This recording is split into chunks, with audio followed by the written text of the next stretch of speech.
ಯಾವುದೇ ಒಂದು ಮಲ್ಟಿಬ್ಯಾಗರ್ ಸ್ಟಾಕ್ನ ಸೀಕ್ರೆಟ್ ಏನು ಗೊತ್ತಾ? ಈ ಎಲ್ಲ ಮಲ್ಟಿಬ್ಯಾಗರ್ ಸ್ಟಾಕ್ಗಳು ಒಂದು ಕಾಮನ್ ಕ್ಯಾರೆಕ್ಟರ್ನ ಹೊಂದಿರ್ತವೆ. ಯಾವುದದು ತಿಳ್ಕೊಳ್ಳೋಣ. ಪ್ರತಿಯೊಂದು ಮಲ್ಟಿಬ್ಯಾಗರ್ ಸ್ಟಾಕ್ ಒಂದು ಸ್ಟ್ರಾಂಗ್ ಬಿಸ್ನೆಸ್ ಗ್ರೋತ್ ಇರುತ್ತೆ. ಬಿಸ್ನೆಸ್ ಗ್ರೋತ್ ಯಾವಾಗ ಆಗುತ್ತೆ?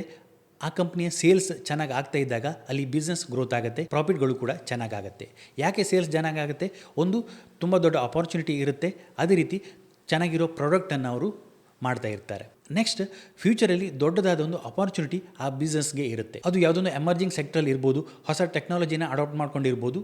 ಅದಕ್ಕೆ ಫ್ಯೂಚರಲ್ಲಿ ತುಂಬ ದೊಡ್ಡ ಗ್ರೋತ್ ಬರುವ ಸಾಧ್ಯತೆ ಇರೋದ್ರಿಂದ ಆ ಸ್ಟಾಕ್ ಒಂದು ಮಲ್ಟಿಬ್ಯಾಗರ್ ಸ್ಟಾಕ್ ಆಗಿ ಬೆಳೆಯುವಂಥ ಸಾಧ್ಯತೆ ಹೆಚ್ಚಿರುತ್ತೆ. ಅದೇ ರೀತಿ ಇನ್ನೊಂದು ಇಂಪಾರ್ಟೆಂಟ್ ಕ್ಯಾರೆಕ್ಟರ್ ಏನು ಅಂತ ಹೇಳಿದರೆ ಆ ಕಂಪನಿಯ ಮ್ಯಾನೇಜ್ಮೆಂಟ್ ಚೆನ್ನಾಗಿತ್ತು ಅಂತ ಹೇಳಿದರೆ ಆ ಕಂಪನಿ ಮಲ್ಟಿಬ್ಯಾಗರ್ ಸ್ಟಾಕ್ ಆಗಲಿಕ್ಕೆ ತುಂಬ ಹೆಲ್ಪ್ ಆಗುತ್ತೆ. ಮ್ಯಾನೇಜ್ಮೆಂಟೇ ಡಿಸೈಡ್ ಮಾಡುವಂಥದ್ದು ಅಥವಾ ಕಂಪನಿಯ ಪ್ರಮೋಟರ್ ಡಿಸೈಡ್ ಮಾಡುವಂಥದ್ದು ಕಂಪ್ನಿ ಯಾವ ರೀತಿ ರನ್ ಆಗಬೇಕು ಅಂತ, ಯಾವ ಪಾತಲ್ಲಿ ಹೋಗಬೇಕು ಅಂತ.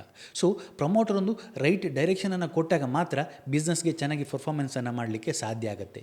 ಸೊ ಇದು ಕೂಡ ಒಂದು ಇಂಪಾರ್ಟೆಂಟ್ ಫ್ಯಾಕ್ಟರ್ ಆಗುತ್ತೆ. ಅದೇ ರೀತಿ ಯಾವುದೊಂದು ಮಲ್ಟಿಬ್ಯಾಗರ್ ಸ್ಟಾಕ್ ಆಗಬೇಕು ಅಂತ ಹೇಳಿದರೆ ಅದು ಒಂದೆರಡು ದಿನದ ಕಥೆ ಅಲ್ಲ. ಅದಕ್ಕೆ ನಾವು ಪೇಷನ್ಸಿಂದ ವೆಯ್ಟ್ ಮಾಡಬೇಕಾಗತ್ತೆ, ಒಂದಷ್ಟು ವರ್ಷ ಹೋಲ್ಡ್ ಮಾಡಬೇಕಾಗತ್ತೆ, ಚೆನ್ನಾಗಿರುವ ಬಿಸ್ನೆಸ್ಸನ್ನು ಬೈ ಮಾಡಿಕೊಂಡು. ಹಾಗೆ ಆ ಬಿಸ್ನೆಸ್ಗಳನ್ನು ನಾವು ತುಂಬ ಬೇಗನೆ ಐಡೆಂಟಿಫೈ ಮಾಡಬೇಕಾಗತ್ತೆ, ತುಂಬ ಲೋ ವ್ಯಾಲ್ಯೂಯೇಷನಲ್ಲಿ ಐಡೆಂಟಿಫೈ ಮಾಡಬೇಕಾಗತ್ತೆ, ಸ್ಮಾಲ್ ಕಂಪ್ನಿಗಳನ್ನು ಫೈಂಡ್ ಔಟ್ ಮಾಡಬೇಕಾಗತ್ತೆ, ಒಂದಷ್ಟು ವರ್ಷ ವೆಯ್ಟ್ ಮಾಡಿ ಹೋಲ್ಡ್ ಮಾಡಬೇಕಾಗತ್ತೆ. ಸೊ ಹೀಗಿದ್ದಾಗ ಮಾತ್ರ ಒಂದು ಮಲ್ಟಿಬ್ಯಾಗರ್ ಸ್ಟಾಕನ್ನು ಹೋಲ್ಡ್ ಮಾಡಲಿಕ್ಕೆ ಸಾಧ್ಯ. ಈ ವಿಡಿಯೋನ ನಿಮ್ಮ ಫ್ರೆಂಡ್ಸ್ ಜೊತೆ ಶೇರ್ ಮಾಡಿ. ಇದೇ ರೀತಿ ಇಂಟ್ರೆಸ್ಟಿಂಗ್ ವಿಡಿಯೋಗಳಿಗಾಗಿ ಫಾಲೋ ಮಾಡಿ.